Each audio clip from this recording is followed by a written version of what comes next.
Here we go. So I read Beyond the Black Door by A.M. Strickland.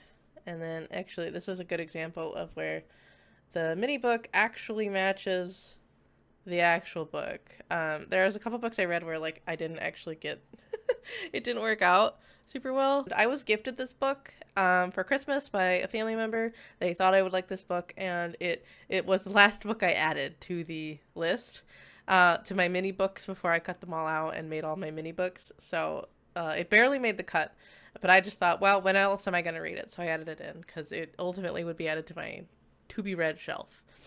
So, Beyond the Black Door by A.M. Strickland. In a world where the gods and darkness itself are real, Kamai and her mother have the special ability to travel into people's souls when they sleep. Her mother is training her how to soul walk, and the training is pretty slow, but there is one rule Kamai has memorized. Never open the black door that appears before her every time she soul walks. Things are going slow but swimmingly with Kamai's training, but then tragedy strikes, as it always does, and suddenly Kamai's life is completely upended. But the black door remains, like in when she's sleeping, the black door remains, and it even seems a little inviting now. Maybe it's even a little alive. And so, as expected, she opens the black door. What proceeds next is one part political intrigue, one part a sexual awakening romance, sort of, I guess. It's weird, and those two parts are wrapped into a mystery Kamai must solve to not only save herself, but the entire world as she knows it.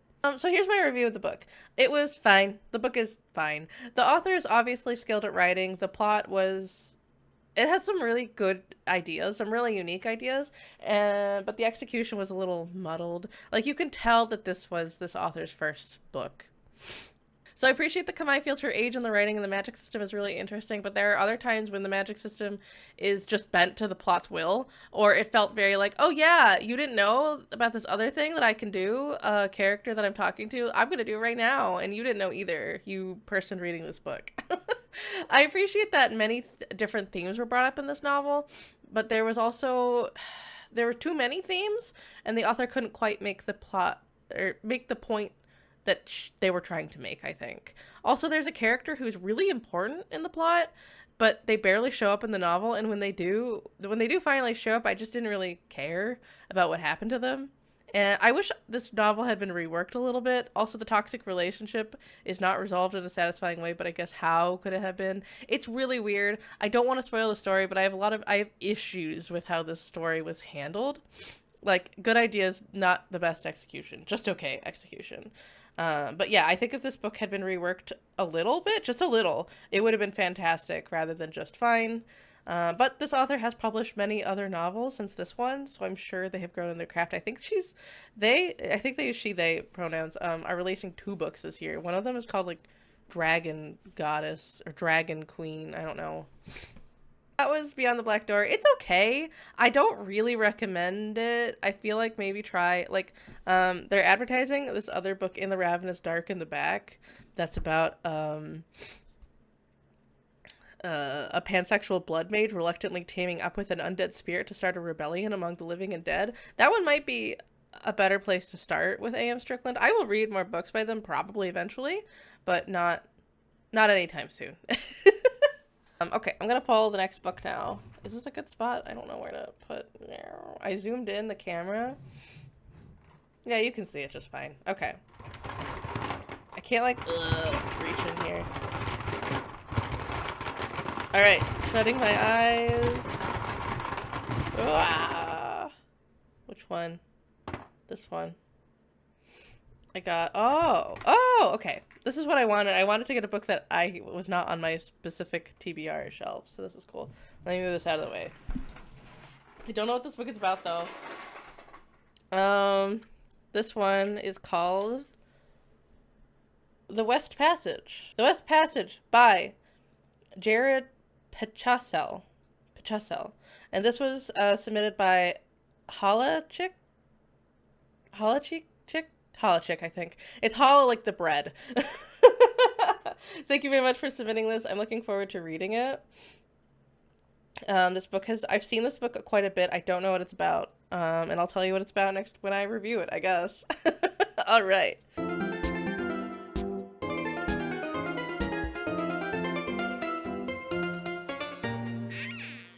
Hello. So it's been a minute. For you, I think it's been like 5 seconds. For me, it's been like a couple weeks. But anyway, I am back. I'm going to be reviewing The West Passage. I finally completed it, and I'm going to be drawing another book, The West Passage. So I actually listened to the audiobook, but I got the physical copy because they had one at my library, and I don't know. It was worth it, and I'll get into why it was worth it in a moment. Here is the mini companion. It does indeed match. It matches pretty well, this guy. So I realized when I drew this book, I did not know how to say this author's last name. Oh, wait. Hold on. There we go. I did a flipperoo so you can read it. I didn't realize it was backwards.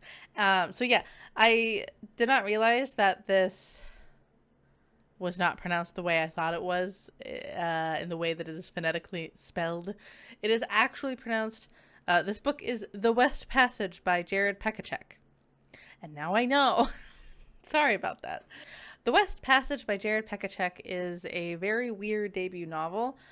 I've struggled with how I should describe the plot of this book. That is how weird it is. But basically, the story takes place in a palace that is the size of a city. The palace is ruled by 5 giant ladies of immense, unknowable power. The 5 ladies in the cover. The palace has it's like kind of been in decline for generations, but nobody really truly questions it until the Guardians of the West Passage dies and a successor is not named. As a result of that, the weather is broken and the palace is stuck in a perpetual winter, and a beast is let free into the palace. No one really knows about the beast, just that it will bring terror and doom to the land. So it's up to the apprentice of the Guardian of the West Passage and a recently crowned mother of the Grey Tower to try to fix these problems, and you follow them on an odd journey with weird creatures, very, very large ladies, and a wavering sense of doom regarding the fates of the people along the way. I guess that's how I would describe this book. It's it's weirder than I described it as, even. So I don't actually have like a ton of like really concrete things to say about this book other than it was very weird. I don't really know. I still don't know. I've thought about this for a few days now. I still don't know if it was good weird or bad weird. The world was unlike any fantasy world that I've read about. Although I may have experienced something similar, albeit more violent, in like a Dark Souls game. But there really isn't anything like it that's particularly close. It's a very unique fantasy world. The closest thing I can think of is Dark Souls, but even then, they're very different worlds. Only at certain points would I say it's kind of similar. The setting is so interesting, and the 2 main characters' motives and their paths are clear, but they sure do seem to forget about what their true goals are.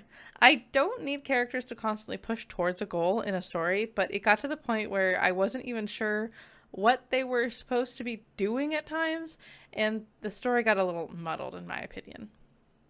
Regardless, the world is so odd I found myself enjoying many of the pit stops the characters make along the way. Every chapter of this book starts with an illustration created by the author of this book, and I found that really fun and unique. It's not to be missed, even if listening to the audiobook. And I highly, highly recommend the audiobook if you're going to read this book.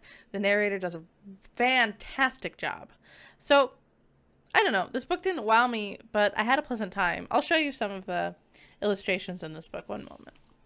So yeah, all these illustrations, they happen at the beginning of every chapter and the beginning of every book or part of this book. There's like 9 parts. So this is actually by Jared Pekacek, as well as all of the writing in the book, which is kind of neat. You don't see that very often, except in like indie books. And I can't really zoom in, but as you can see, it's like in a medieval style because it is a medieval fantasy ultimately, but it's very, very odd medieval fantasy. I can show this one better. Yeah, so that's kind of neat. it's very cool. It's a really ambitious project, and I think producing something this ambitious as your first novel is really, I don't know, it's really cool. That one, that the author has this kind of a brain that can produce this kind of weird story, and that publishers were happy to publish it, and that makes me very happy. So I recommend this book to people who like Tolkien. I think people who like stories that are very nonlinear, and if you want to read something that's very different than what is typically being published in our current publishing sphere. Yeah, I really think I don't really have a lot of basis for recommending this to people who like Tolkien's work, but except for the fact that this author himself, he is also the host of a Tolkien podcast by the Bywater, and for me that just tells me that they were probably quite inspired by Tolkien while writing this book, and I could see it a little, but it's very cool. Very neat. I don't recommend this book if you had a hard time. If you, in general, have a hard time following plots that are not very structured, if you don't like stories that are more vibes than plot, and if fantasy isn't normally your thing, I really don't recommend this. This is not a good starting point. It's very, like, woo, woo, you're just in a world and who knows what's going on. This book, I didn't mention this actually before, this book plays with gender in a way I've never seen before in, like, any type of media or life or anything like that. It's very interesting. It's very interesting, and it's hard to describe without spoiling plot, actually, so I won't get into it, just that I think that it was a really, really interesting world that is very, very different than the world we live in, and I liked that part. I liked a lot of this book. I still just think I had an alright time with it, but I'm happy I read it. So thank you to Holochick on Blue Sky. They were the person that recommended this book to me. I absolutely would never have read this book without it being recommended for this type of reading project that I'm doing. So thank you. Now next is the book draw. Here we go. Okay. All right, so I still have a ton of books. This entire project is taking me much longer than I thought it would, largely because I'm busier at work than I've ever been. Second, because I am reading books outside for my book club, and when I have to slot those in, it kind of puts a delay on these books to be read. So I guess ideally I get something that I can read on audiobook. Not everything can be, and that's okay. But ideally at this point, I do like actually right now I don't want an audiobook because I'm listening to 2 audiobooks right now. So I don't actually want another audiobook to add to the list. I scratch that. Something simple that I can read, maybe. I don't know. I don't actually have any. I'm just excited to read a new book. I always say what I want, but the kind of thing is I just want all of them. I want to read all of them. So let's see. I'm really going to give it a swirl.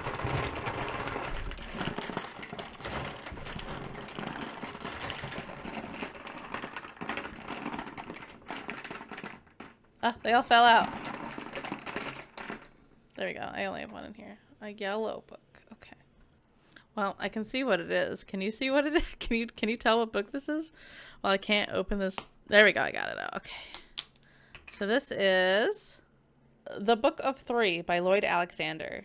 Yeah, so I really don't know anything about this. I know that it's a classic fantasy novel. That's all I actually know. So we'll see how it goes. A long-time Slugling Wastes recommended this book to me, so I'm excited to get to it. And I'm excited to fill out more, do more of like the users submitted TBRs as well. Since I had two books that were on my own physical TBR, and then I had 2 books that were, or now it will be 2 books that were submitted by the Slugling. So I think that's great. And so I'm going to read this, and I will be back soon. Bye! One eternity later. So I need to draw another book from my book TBR bowl because I recorded it off stream. I finished the book that I was reading, and I reviewed it and everything, and I pulled this book. You're not going to be able to see it. My friggin' face is in the way. Hold on. I pulled this book, The Book of Three by Lloyd Alexander. FT Wastes recommended this book, and I was excited to read it. However, something happened that I did not really anticipate happening because my library is pretty awesome at I've never had issues with my library before, I suppose. So there are many copies of this book, and they are all taken out right now. I didn't expect this. This is an old ass like fantasy book, but it's also a children's book. And if there's a kid that's an avid reader, they're probably gonna want to read the Book of Three. I think it's what is based on. It starts like the Black Cauldron story. It's the start of the Black Cauldron, like the movie and story. I don't really know. So I wanted to read this book, but I've waited 2 weeks and it's still not in from the library. And because I know my library has a copy, I don't want to buy a copy because that was my whole goal, was to spend as little as possible. So this is the book I picked, but I can't. Picked this book 2 weeks ago. Well, 1.5 weeks ago, I suppose, if I'm being exact. But it still isn't in for the library. So I'm going to pick a different book to read in the meantime. And then as soon as I get this book, I will read it. So that's what I'm doing now. I'm going to pull a different book and read that book. Hopefully that book will be easier for me to acquire, whichever one it is. Let's see. Nya, nya, nya. First thing of the day. I don't know where to pick from. Maybe here? Here. What's this book? Dun, dun, dun. Oh, I don't have this book either. Oh, I really hope I'm able to find it. This book is... It's called Dark Constellations by Paula Olozarak. I don't know how to say their last name. I'm going to bring it closer to the camera so you can see it. This one was recommended to me by a professional book recommendation service. I did 3 of those for this TBR bowl. Argentinian Paula Oloizarak's novel investigates humanity's quest for knowledge and control, hurtling from the 19th century mania for scientific classification to present-day mass surveillance and the next steps in human evolution. Horrifying. Oh, it's a novella! Woo! So it's not very long. It's translated fiction, which is cool. It says it's sci-fi and dystopian. I mean, it sounds dystopian. Ooh. Okay, I'm interested. I hope that I really like this book. This sounds like something I would really enjoy. So, next up is Dark Constellations, and then, as soon as I can get this from the library, I will read The Book of Three by Lloyd Alexander.